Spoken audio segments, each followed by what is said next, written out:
প্রিয় সালাউদ্দিন ভাই, আপনি একটু চিন্তা করে দেখেন, চক্ষু বুঝে চিন্তা করে দেখুন, যদি বিপ্লব আজকে না হতো তাহলে আজকের বাংলাদেশের মানুষের কি কঠিন দশা হতো। আজকের আপনার হাতে বেরুরা থাকতো, আপনাকে আজকের ভারতে থাকতে হতো, দেশনেত্রী বেগম খালেদা জিয়াকে জেলের মধ্যে কিংবা গৃহবন্দী থাকতে হতো, জামাতের নেতাকর্মীগুলোকে আয়নাঘরে থাকতে হতো অথবা জেল জুলুমের শিকার হতে হতো। একবার সালাউদ্দিন সাহেব, আপনি বিএনপির এত বড় নেতা, চিন্তা করে দেখুন জীবনের কতটি বছর আপনার কেটে গিয়েছে বিদেশে আপনার এই শেখ হাসিনার জুলুম অত্যাচারের কারণে। একবার চিন্তা করে দেখুন যে আপনার দলের এম ইলিয়াস আলী সাহেবের হাড্ডি গুড্ডি মাংসি পর্যন্ত নেই। একবার চিন্তা করে দেখুন যে সাগর রুনি হত্যা হয়েছে, তাদের লাশ পর্যন্ত কোথাও নেই, এমনকি মামলার বিচার পর্যন্ত হয়নি। এই জাতির আজকে দেশনেত্রী বেগম খালেদা জিয়া জনাব তারেক রহমানের সাথে ঈদ করছেন, এর চেয়ে আনন্দের আর কিছুই নেই। এই বিপ্লবের অন্যতম অর্জনের ভাগিদার আমরাও, আপনারাও সবাই। এই বাংলাদেশের জামাত ইসলামের অফিসগুলো বন্ধ ছিল, এখন 64টা জায়গায়, জেলায়, সমস্ত থানা, ইউনিয়ন অফিস, সব জায়গায় তারা মিছিল করছে, মিটিং করছে। এই বিপ্লব না হলে আপনি কি করতে পারতেন? এই বিপ্লব না হলে কি বাংলাদেশের বিএনপির নেতাকর্মীরা হাজার হাজার মামলায় আসামি ছিল, সেগুলো থেকে মুক্তি পেতে পারতেন? এই বিপ্লব না হলে আমরা কি আমাদের সাধারণ মানুষদের বিভিন্ন জায়গায় যে এখন সভা সমাবেশ, ইফতার মাহফিল, ঈদ পুনর্মিলনী, কনসার্ট, কত কিছু হচ্ছে, বৈশাখী উৎসব, মেলা, এগুলো কি আপনি আমি করতে পারতেন? একবার চক্ষু বন্ধ করে চিন্তা করে দেখেন যে এই বিপ্লবটা না হলে সালাউদ্দিন ভাই আমরা কি করতে পারতাম। প্রিয় ভাই সালাউদ্দিন ভাই, অতএব বিপ্লব আমাদের, এই বিপ্লবী চেতনা আমাদেরকে ধারণ করতে হবে।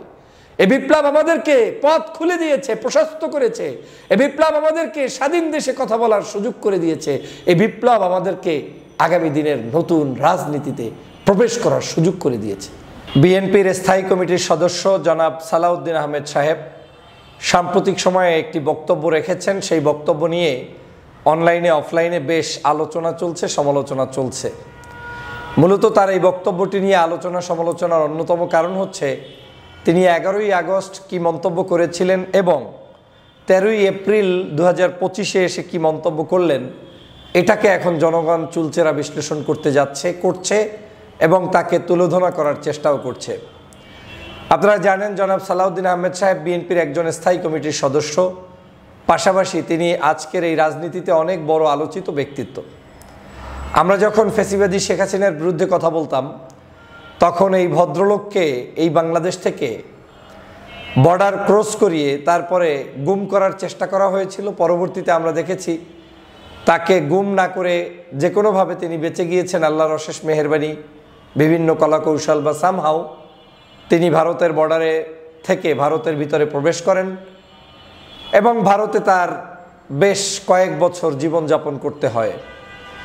সমালোচকরা বিভিন্নভাবে বলছেন, কেউ বলছেন, সবাই না, যে এটা পরিকল্পিতভাবে হয়তো তাকে কেউ নিয়েছে, তাকে সেই দেশে নিয়ে সামহাও ট্রেনিং দেওয়ার জন্য, কিংবা ওই দেশের বিভিন্ন কৃষ্টি কালচার সভ্যতা বাংলাদেশ জাতীয়তাবাদী দলের মতো একটি বড় বৃহৎ দলের ভিতরে যে কোনোভাবে ইনপুট করার কোনো একটা মাস্টার প্ল্যানেও তাকে নেওয়া হতে পারে।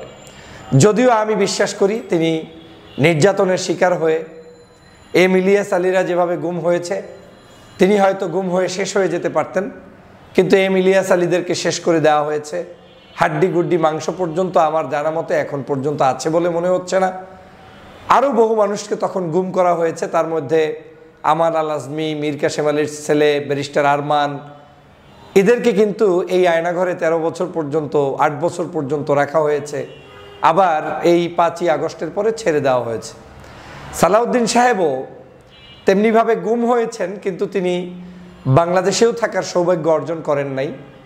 আয়নাঘরেও বাংলাদেশে রাখার মতো তাকে সেই সুযোগটা দেওয়া হয়নি, তাকে থাকতে হয়েছে পরবাসে এবং তিনি পরবর্তীতে 5ই আগস্টের পরে বাংলাদেশে প্রবেশ করেন এবং বাংলাদেশে আগমনের পরেও বেশ কিছু আলোচনা সমালোচনা তার পক্ষে বিপক্ষে রয়েছে। তিনি ক্লিন ইমেজের রাজনীতিবিদ, তিনি রাজনীতিতে চেষ্টা করে যাচ্ছেন, বিএনপির একজন অবশ্যই আকর্ষণীয় নেতা। তার ব্যক্তিত্ব, তার সামাজিক বোধ, তার রাজনৈতিক জ্ঞান সব কিছু বিভিন্ন সময়ে অনেককে আকৃষ্ট করে, আবার অনেককে ব্যথিতও করে। সাম্প্রতিক সময়ে তিনি আলোচনার যে বিষয়বস্তুগুলো থেকে পার পেয়ে গিয়েছিলেন অলমোস্ট, সেটা হচ্ছে উনি যখন আসলেন এয়ারপোর্টে তাকে এসালমের গাড়িতে রিসিভ করার একটি ভিডিও, অডিও, বক্তব্য, ফটো সেশন সামাজিক মাধ্যমে প্রকাশ পায়। তখন কিন্তু এইটাকে ভুলবশত আখ্যা দেওয়া হয়েছে এবং তিনি সেটার জন্য জনগণের কাছে ব্যাখ্যা দেওয়ায় জনগণ সেটা এক প্রকার ভুলেই গিয়েছিল। কিন্তু গতকালকে তিনি একটি মন্তব্য করেছেন, তথা 13ই এপ্রিল যে মন্তব্যটি করেছেন, এই মন্তব্যের পরে আবার নতুন করে আলোচনায় এসেছেন আমাদের এই প্রিয় ভাই বিএনপির স্থায়ী কমিটির সদস্য জনাব সালাউদ্দিন আহমেদ সাহেব। তাহলে তিনি গতকালকের কি মন্তব্য করলেন? তিনি মন্তব্য করলেন, যদি কেউ এটাকে বিপ্লব বলতে চায় তাহলে আমি দুঃখ প্রকাশ করব, এটা কোনো সামাজিক বিপ্লব নয়। 13ই এপ্রিল 2025 সালে বলছে সালাউদ্দিন আহমেদ সাহেব যে এটা কোনো সামাজিক বিপ্লব নয়, এটাকে যদি কেউ বিপ্লব মনে করেন, বলতে চান, তাহলে সেটার জন্য সে দুঃখিত, দুঃখ প্রকাশ করছেন। একই ব্যক্তি জনাব সালাউদ্দিন আহমেদ সাহেব যখন 11ই আগস্ট 2024-এ বাংলাদেশে আসার পরে মন্তব্য করেছিলেন, সেটা হচ্ছে এরকম: 21 শতাব্দীর পৃথিবীতে এদেশে একটা নজিরবিহীন ছাত্র জনতার বিপ্লব হয়েছে। এই শতাব্দীতে এরকম বিপ্লব হয়নি। 21 শতাব্দীতে নজিরবিহীন বিপ্লব হয়েছে, ছাত্র জনতার বিপ্লব হয়েছে এই দেশে। এটা বলেছেন এই বিএনপির জনাব সালাউদ্দিন আহমেদ সাহেব 11ই আগস্ট 2024। তাহলে আগস্টের পরে কি মাস গেল? August, September, October, November, December, January, February, March, April. 9 মাসের মাথায় 8 মাসের কাছাকাছি সময়ের মধ্যে বাংলাদেশের এত বড় একজন বিখ্যাত রাজনীতিবিদের সেই শব্দচয়নের পরিবর্তন হয়ে গিয়েছে। এখন প্রশ্ন হচ্ছে, তাহলে আসলে কি 11 তারিখের তার মন্তব্যটা সঠিক আগস্ট মাসের 2024 সালের, নাকি এই এপ্রিল মাসের 13 তারিখ 2025 সালের মন্তব্যটা সঠিক? কোনটা আসলে বিএনপি, আমি কিংবা আপনি কিংবা জনতা ওন করে? উনি দেখেন 11ই আগস্টের যে মন্তব্য করেছেন, আপনাদেরকে অনুরোধ করব যদি কেউ ওই ভিডিও পান, ওর নিচে যতগুলো কমেন্টস দেখেছেন, মন্তব্য দেখেছেন, আমার ধারণা 99.99% কমেন্টস তার পক্ষে গিয়েছে, তাকে ভালোবেসে গিয়েছে। জনগণ এটাকে বিপ্লব হিসেবে আখ্যায়িত করেছে, ধরে নিয়েছে বিদায় ওই মন্তব্যটাকে জনগণ পজিটিভলি নিয়েছে। যেমন আমাদের রিজভী আহমেদ সাহেবের যখন জেল থেকে বের হয়ে কান্না জড়িত কণ্ঠে ভিডিও দিয়েছিলেন ছাত্র জনতার উদ্দেশ্যে, সবাই কিন্তু হাইলি অ্যাপ্রিসিয়েট করেছে এবং এটাই বাস্তবতা। কিন্তু আপনারা যদি একটু গতকালকেরটা দেখেন, যে 13ই এপ্রিল 2025, মাত্র 8-9 মাসের মাথার মন্তব্যটা জাতি কিভাবে নিচ্ছে? না, জাতি ভালোভাবে নিচ্ছে না। তাহলে এই বক্তব্যগুলোর উদ্দেশ্যটা কি? এটা কি কোনো মাস্টার প্ল্যানের অংশ? এটা কি কোনো হঠাৎ করে আমাদেরকে দেয়াতেই হবে? আমি জানেন যে আমি রাজনৈতিক কথোপকথন, কোনো ব্যক্তি আক্রোশ কাউকে করে কথা বলতেও চাই না, কথা বলার অভ্যাস আমার নেই। কিন্তু রাজনীতিতে রাজনৈতিক যে আলোচনাগুলো হয়, যেগুলো সমাজের মানুষের কাছে দর্শনীয় মনে হয়, রাজনৈতিক অঙ্গনে যে আলোচনাগুলো থাকা দরকার এবং না করলে রাজনীতিবিদদেরও যেমন সতর্ক হওয়ার সুযোগ হয় না, পাশাপাশি রাষ্ট্রও বড় ধরনের ক্ষতির সম্মুখীন হতে পারে, সে আলোচনায় কিন্তু আমি কাউকে ছাড় দেই না। জনাব সালাউদ্দিন আহমেদ সাহেবের এই গতকালকের মন্তব্যটি বাংলাদেশের মানুষের মন্তব্য নয়। এটা একান্তই আমি মনে করি তার ব্যক্তিগত মন্তব্য, অথবা কারো শিখানো কোনো মন্তব্য, অথবা তিনি এটাকে যে কোনো মূল্যে এই বিপ্লবটাকে ভিন্ন দিকে প্রভাবিত করার জন্যই এই মন্তব্য করেছেন। না হয় এই মন্তব্যের সাথে জনগণের কোনো সম্পৃক্ততা নেই। আমরা জুলাইটাকে বিপ্লবী মনে করি, ব্যক্তিগতভাবে আমি মনে করি। আমি যে জুলুমের শিকার ছিলাম, আমার জায়গা থেকে জুলাই বিপ্লব না হলে আমি তো কথা বলতে পারতাম না। আজকে তো ঢাকা শহরে বসে কথা বলছি। এই ঢাকা শহর আমার জন্য ছিল জাহান্নাম, ঢাকার এয়ারপোর্ট ছিল হারাম। বিদেশ থেকে আসা তো দূরের কথা, বিদেশে একটা ব্যবসা করতে পারি নাই। নিজের একটা ছোট্ট প্রতিষ্ঠান ছিল, প্রতিষ্ঠানটাকে বিদেশি বিভিন্ন গোয়েন্দা সংস্থাদেরকে পাঠিয়ে দিয়ে তারপরে গত 3 বছর পর্যন্ত লোমহর্ষক নির্যাতন করে, নিপীড়ন করে, খেতে দেয় নাই, থাকতে দেয় নাই, বউ বাচ্চার পাশে পর্যন্ত অবস্থান করতে দেয় নাই আমার মতো ক্ষুদ্র মানুষকে। মালয়েশিয়ান এম্বাসি বাংলাদেশের যে সকল দালালরা চাকরি করছিল তখন, আমি জানি অনেকেই এখনো আছে, সেই মানুষগুলো একটু হেল্প করে নাই, আমার বিরুদ্ধে বিভিন্ন জায়গায় রিপোর্ট করে রেখেছিল। সেই কষ্টের সময়ের দিনগুলো আমি এখনো জানি। হ্যাঁ, আমি এখনো কষ্ট করছি। আমার এই 5ই আগস্টের পরিবর্তনের পরে আমার লাইফের পরিবর্তন হয়েছে, আমি বাংলাদেশে আসতে পেরেছি। কিন্তু আমার লাইফে এর চেয়ে বড় কোনো পরিবর্তন হয়নি, হওয়ার জন্য কোনো ধরনের ইচ্ছাও নেই যেগুলো আমাকে ভিন্ন পথে করতে হবে, ইলিগালি করতে হবে, এই ইচ্ছা আমার নেই। আমি বাংলাদেশে আসে স্বাধীনভাবে কথা বলতে পারছি, এটাই আমার জীবনের বড় অর্জন। আমি হয়তো খেয়ে কষ্টে আছি, কিংবা আমি হয়তো আপনার মতো আমার মতো অন্যের মতো লাক্সারিয়াস জীবন পাচ্ছি না, কিংবা আমি কোনো দখল বাণিজ্য, সন্ত্রাস কিংবা চাঁদাবাজি কিংবা কোনো ধরনের মাফিয়া চক্রকে পেলে পুষে বড় করছি না। আমার জীবনটা এই স্বাভাবিকভাবেই যাবে, আর স্বাভাবিকের মধ্যেই আমার আনন্দ আছে।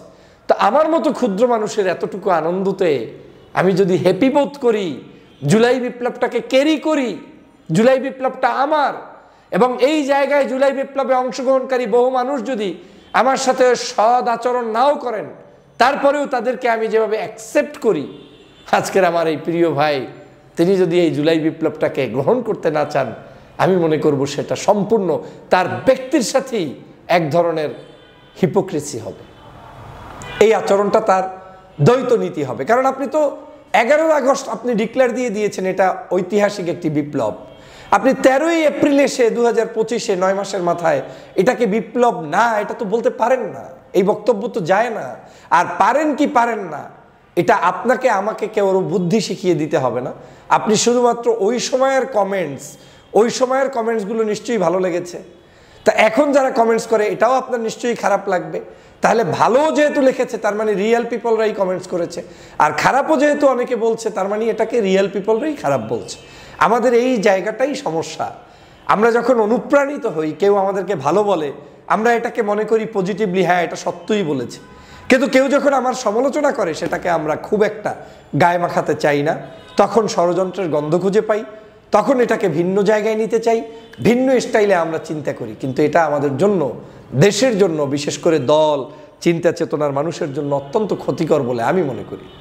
ব্যক্তিগত জায়গায় আমার সাথে তার অনেকবার দেখাও হয়েছে। আমি জানি আমার এই ভিডিও দেখবেন এবং আপনার সাথে আবারও দেখা হবে। আমার এই বক্তব্যের মূল উদ্দেশ্য হচ্ছে বিপ্লবটাকে বিপ্লবের জায়গায় রাখুন। রাজনীতির জায়গাটা আমাদের ভিন্ন থাকুক না, আমরা রাজনীতি করব, আমার বক্তব্য বিপ্লবকে মেনে নিয়েই হোক না। আর বিপ্লব শব্দচয়নটার মেনে নিয়ে করি কিংবা না করি, এই বিপ্লবী আদর্শের চিন্তার বিরুদ্ধে আমার কিছু বলার দরকার তো নেই।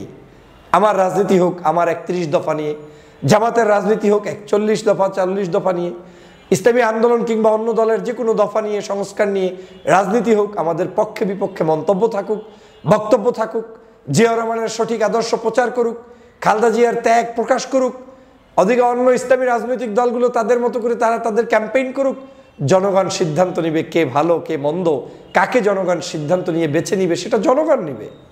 কিন্তু আমরা যদি 24-এর অভ্যুত্থানকে, জুলাই বিপ্লবকে কিংবা অভ্যুত্থান যে ভাষাই আপনি বলেন না কেন, যেহেতু আমাদের সালাউদ্দিন আহমেদ সাহেব একজন বিখ্যাত ব্যক্তিত্ব, রাজনীতিবিদ, উনি এটাকে বিপ্লবী বলেছেন 11ই আগস্ট সম্ভবত, তাহলে সেই 11ই আগস্ট যেটা বলেছেন ওটাকে আমি কোনোভাবে মেনে নেওয়া ছাড়া বিকল্প কোনো শব্দচয়ন এখানে করতে চাই না। অতএব সালাউদ্দিন ভাই, আপনার দেয়া সেই বিপ্লবটাকেই আমি বিপ্লব হিসেবে ধরে নিচ্ছি। আপনি যেটা বলেছেন 11ই আগস্ট 21 শতাব্দীর পৃথিবীর এদেশের একটা নজিরবিহীন ছাত্র জনতার বিপ্লব হয়েছে, এই বিপ্লবটাকে বিপ্লব শব্দ ধরেই বলছি, এটাকে বিপ্লবের জায়গায় রাখেন, এটাকে বিপ্লবের মধ্যেই রাখুন। বিপ্লব থেকে খোঁচাখুচি করে ভিন্ন খাতে প্রভাবিত করতে গেলেই জনতার কাতারে আপনি আমি আমরা প্রশ্নবিদ্ধ হব। জনগণ আপনাদেরকে আমাদেরকে সেটা ভালোভাবে নিবে না। আমাদের রাজনৈতিক অনেক ভুল থাকতে পারে, আমাদের রাজনৈতিক সিদ্ধান্তের ভিন্নতা থাকতে পারে, আমাদের রাজনৈতিক মতাদর্শ ভিন্ন থাকতে পারে, হতেই পারে, কিচ্ছু আসে যায় না। কিন্তু তাই বলে 1971-কে আমরা যেভাবে মেনে নিব, সেটাকে আমরা কোনোভাবে ভিন্ন খাতে প্রভাবিত করে ছোট করব না। 2024-এর বিপ্লবকেও আমরা সেভাবে ছোট করতে পারি না, করব না। কারণ করলে আপনি আমি আজকের এই বাংলাদেশে আসতে পারতেন না। আমি জানি না আপনি আসতে পারতেন না, আর অথবা আপনি আসতে পারলেও কি উপায়ে আসতেন সেটা জাতিকে আপনাকে তখন উত্তর দিতে হতো। তার মানে হচ্ছে এই জাতির আজকে দেশনেত্রী বেগম খালেদা জিয়া জনাব তারেক রহমানের সাথে ঈদ করছেন, এর চেয়ে আনন্দের আর কিছুই নেই। এই বিপ্লবের অন্যতম অর্জনের ভাগিদার আমরাও, আপনারাও, সবাই। এই বাংলাদেশের জামাত ইসলামের অফিসগুলো বন্ধ ছিল, এখন 64টা জায়গায়, জেলায়, সমস্ত থানা, ইউনিয়ন অফিস, সব জায়গায় তারা মিছিল করছে, মিটিং করছে। এই বিপ্লব না হলে আপনি কি করতে পারতেন? এই বিপ্লব না হলে কি বাংলাদেশের বিএনপির নেতাকর্মীরা হাজার হাজার মামলায় আসামি ছিল, সেগুলো থেকে মুক্তি পেতে পারতেন? এই বিপ্লব না হলে আমরা কি আমাদের সাধারণ মানুষদের বিভিন্ন জায়গায় যে এখন সভা সমাবেশ, ইফতার মাহফিল, ঈদ পুনর্মিলনী, কনসার্ট, কত কিছু হচ্ছে, বৈশাখী উৎসব, মেলা, এগুলো কি আপনি আমি করতে পারতেন? একবার চক্ষু বন্ধ করে চিন্তা করে দেখেন যে এই বিপ্লবটা না হলে সালাউদ্দিন ভাই আমরা কি করতে পারতাম? প্রিয় ভাই, প্রিয় সালাউদ্দিন ভাই, আপনি একটু চিন্তা করে দেখেন, চক্ষু বুঝে চিন্তা করে দেখুন, যদি বিপ্লব আজকে না হতো তাহলে আজকের বাংলাদেশের মানুষের কি কঠিন দশা হতো।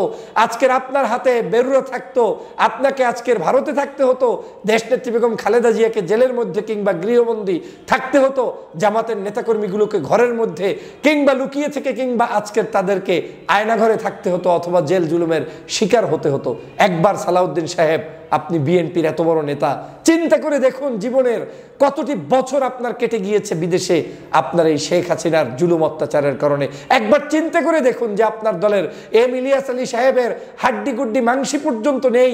একবার চিন্তা করে দেখুন যে সাগর রুনি হত্যা হয়েছে, তাদের লাশ পর্যন্ত কোথাও নেই, এমনকি মামলার বিচার পর্যন্ত হয়নি। এমনকি বাংলাদেশের মীর কাসেম আলী তার সন্তান আরমান সহ আজকের আমান আল আজমি সহ তারা আয়নাঘরের মধ্যে বন্দী ছিল। চিন্তা করে দেখেছেন সালাউদ্দিন ভাই? অতএব বিপ্লব আমাদের, এই বিপ্লবী চেতনা আমাদেরকে ধারণ করতে হবে। এই বিপ্লব আমাদেরকে পথ খুলে দিয়েছে, প্রশস্ত করেছে। এই বিপ্লব আমাদেরকে স্বাধীন দেশে কথা বলার সুযোগ করে দিয়েছে। এই বিপ্লব আমাদেরকে আগামী দিনের নতুন রাজনীতিতে প্রবেশ করার সুযোগ করে দিয়েছে। আমি সহজভাবে বলতে চাই, আপনি আমরা কি এখনো সেই বর্জুয়া রাজনীতি চাই? আমরা এখনো কি সেই পূর্বের ন্যায় মানুষের খুনাখুনির রাজনীতি চাই? আমি এখনো কি শেখ হাসিনার রেখে যাওয়া 16 বছরের অবৈধ দখল বাণিজ্যের রাজনীতি চাই? নিশ্চয়ই না। যদি তা না চাই তাহলে আমরা বিপ্লবকে কেন ভিন্ন খাতে প্রভাবিত করব? এই যে ভিন্ন খাতে আমরা প্রভাবিত করার চেষ্টা করছি কিংবা নিয়ে যাচ্ছি, এটা আমার দেশের জন্য, আমাদের মানুষের জন্য অত্যন্ত ভয়ানক হবে। আগামীর রাজনীতিতে কোনো এই ধরনের একপেশে রাজনীতি চলবে না।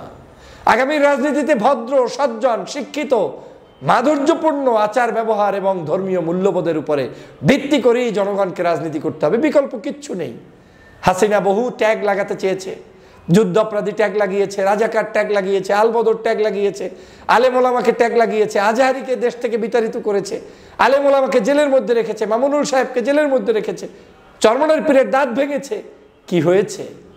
মানুষ কিন্তু ঠিকই ঘুরে দাঁড়িয়েছে, ধর্মবাদী মানুষের পক্ষে দাঁড়িয়েছে, ধর্মীয় মূল্যবোধের মানুষের পক্ষে দাঁড়িয়েছে। বিপ্লব যখন হয়েছে, প্রত্যেকে জেহাদের তামান্না নিয়ে মাঠে নেমেছে। অতএব আমাদেরকে এটাকে হেসে খেলে ধুলার সাথে মিটিয়ে দেওয়ার চিন্তা করা হবে সবচেয়ে আহাম্মুখী এবং দেশের জন্য ক্ষতিকর। অতএব প্রিয় সালাউদ্দিন ভাই, বাংলাদেশের রাজনীতিতে আপনারাই তো দেশ গঠন করবেন, আপনারাই আগামীর বাংলাদেশ। আমরা আগামীর বাংলাদেশ, আমাদের মাধ্যমেই দেশ পরিচালিত হবে। আমাদেরকে সেই জায়গায় নিয়ে যেতে হলে জাতীয় ঐক্যমত থাকতে হবে। হাসিনা বিরোধী 5ই আগস্ট যেটা সংগঠিত হয়েছে, এই আগস্ট এই বাংলাদেশের চেতনা, এই আগস্টের বিপ্লবই আমাদের আজকের রাজনীতির নতুন মেরুকরণ। অতএব এই সংস্কার, বিপ্লব, এই শব্দচয়নগুলোর বিরুদ্ধাচরণ করার মধ্য দিয়ে আমাদের যেমন উন্নতি হবে না, দেশেরও উন্নতি হবে না। ভেবে দেখুন একটিবার, আর যদি সংস্কার না হয় দেশ কোথায় চলে যাবে? আবারও কি 2000 মানুষকে মারতে চাই আমরা? আবারও কি 50,000 মানুষের রক্ত ঝরিয়ে তারপরে পঙ্গুত্ব বরণ করাতে চাই? নিশ্চয়ই না। আবারও কি হাসিনার মতো কাউকে প্লেন ভাড়া করে পালিয়ে যেতে হবে? সেটা চাই? নিশ্চয়ই না। যদি সেটা না চাই তাহলে আমাদেরকে এই বিপ্লবের পক্ষে থাকতে হবে। এই বিপ্লব আমাদেরকে চোখ, নাক, কান খুলে দিয়েছে, আমাদের পথ প্রশস্ত করেছে। এই বিপ্লব আমাদের পথ চলার সাথী, এই বিপ্লব আমাদের জীবন চলার সাথী। আসুন সবাই মিলে 24-এর বিপ্লবকে ধারণ করি, সেই অনুযায়ী জীবন এবং পথ চলার চেষ্টা করি। সবাইকে ধন্যবাদ। আল্লাহ হাফেজ।